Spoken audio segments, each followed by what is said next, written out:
Alright, so here's our setup. Here we have got the voltage power supply. Now the voltage power supply is connected directly to the ESC, which is the electronic speed controller, and this cable here is used to provide the power supply to the Arduino board. The ESC is used to power the Arduino board in this case, and the potentiometer is also directly connected to the Arduino board, and the code that has been uploaded on the Arduino board is such that it allows us to control the speed of the motor directly using the potentiometer. So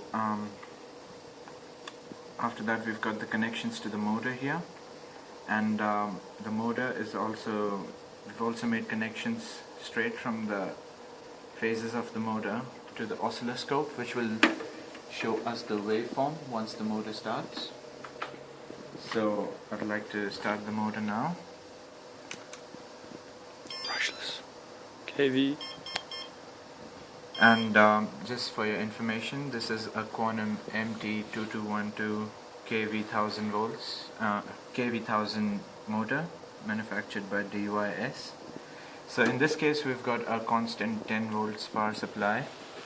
The motor can take a maximum of 15 volts. So we just want to operate it at 10 volts. So as we'll turn the potentiometer, the motor will start to run as it allows the current to flow through the motor. So here we go.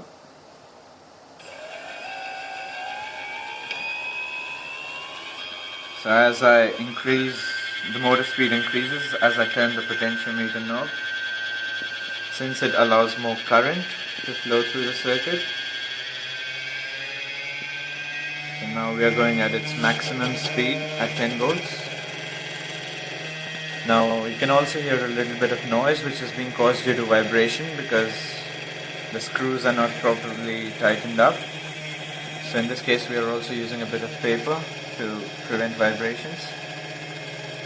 So here we use the tap to observe the RPMs. So in this case the motor is running at approximately